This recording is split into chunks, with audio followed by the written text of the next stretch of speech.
Hey there! Let's have a look at this pen. It was lent to me by my main man Murray, and when you hold it like this, it's almost impossible to tell which end is the cap and which end is the barrel. Guessed correctly.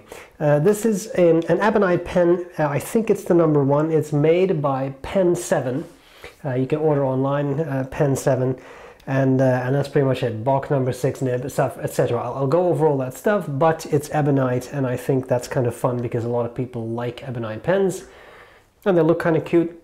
So we're going to cover the parts of the pen. We'll do a writing sample, and we'll tell you what we like about it and what we don't like about it. I don't know why we are using the royal we all of a sudden, but there you are. Let's get started.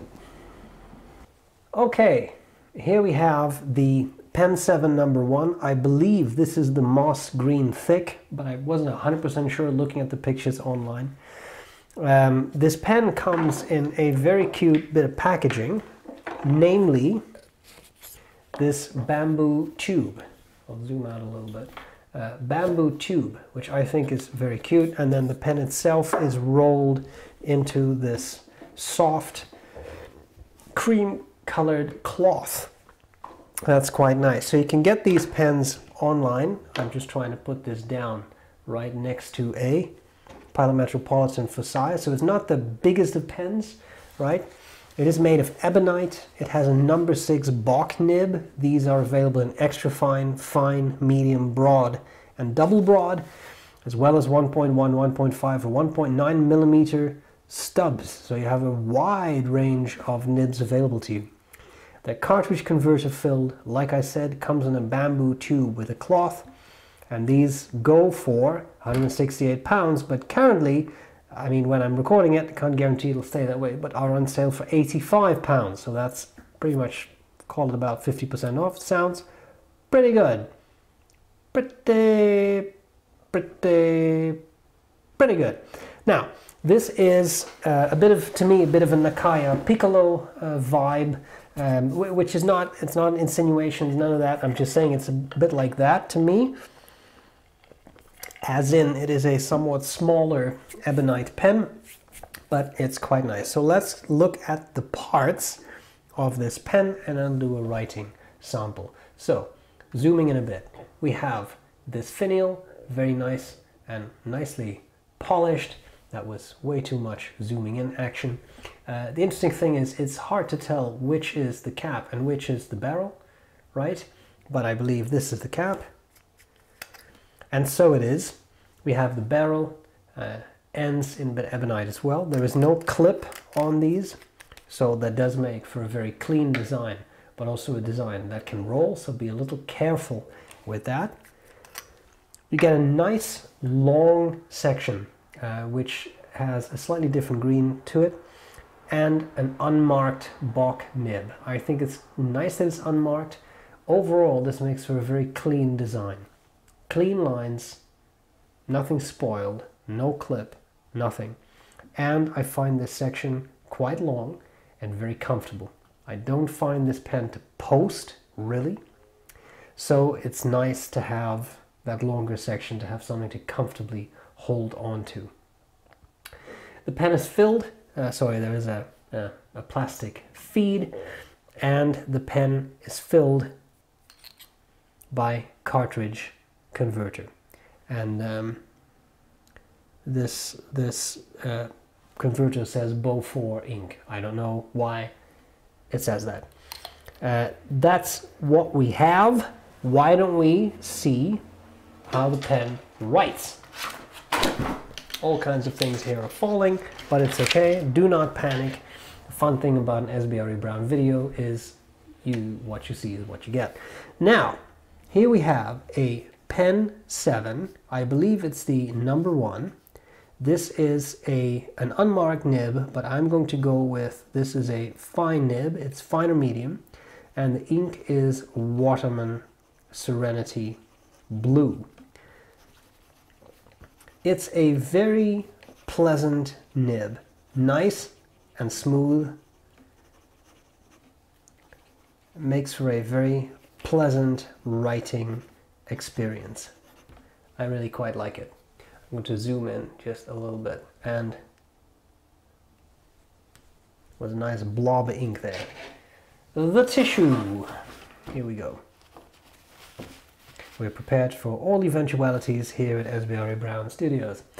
Now, but nothing gets edited out though. Refusé.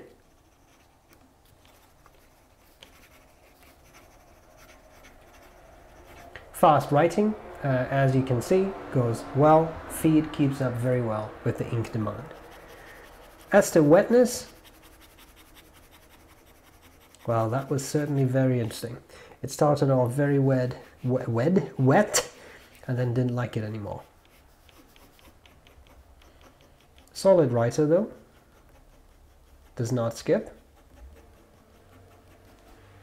Very good.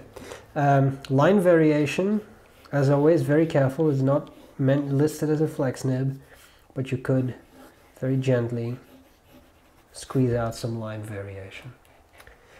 Reverse writing, for those who like such a thing. I'm not one of them.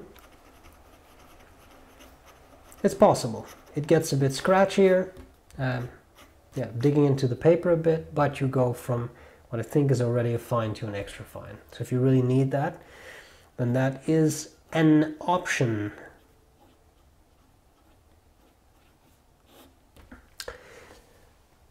Okay, I think what we should do next, speaking about this Pen7 pen, is to talk about likes and dislikes. Let's do that. What do I like, what do I not like about this Pen7 pen? I think it's a nice pen. I certainly get Nakaya Piccolo vibes. This is not insinuating anything. I'm just saying it's kind of like that pen, a smaller ebonite pen. What I really like is the section. It's long and it's really quite comfortable. This is the type of pen that I would kind of want to post and that I will not post because of the ebonite. I don't want to scratch it, etc. It would be nice to have that sort of posting available. The nib, B.R.E, unbranded. It would be nice to have something branded, but what people don't always realize is that if you are a smaller pen manufacturer and you want B.R.E to do things for you, you have to buy an enormous amount of nibs usually, so it's often not possible. What I like about completely unbranded B.R.E nibs, they don't even have the little buck on it, is that it looks very clean. These nibs are very, very clean looking, and I like that. And an advantage of number 6 B.R.E nibs is that they're quite ubiquitous. So if you have another nib lying around, B.R.E nib, you can just put it on. And that's quite nice too. Cool packaging with a little bamboo tube and the cloth. I think that's very nice. And I think it is at 168 pounds, it's certainly not cheap, but when you take into account this is someone who makes pens in small batches, I think that is a fair price, especially given that everything is nicely done. Look at how nicely rounded off the cap is. That means that care is taken as they're turned. And I think that's very nice. So overall, I think you get a nice pen. For me, it would be too small, but that's me, right? So bear that in mind if you have larger hands. It's ebonite, it's polished really nicely. I think the craftsmanship is very good. So I hope this was useful, and I'll gladly see you later. Bye!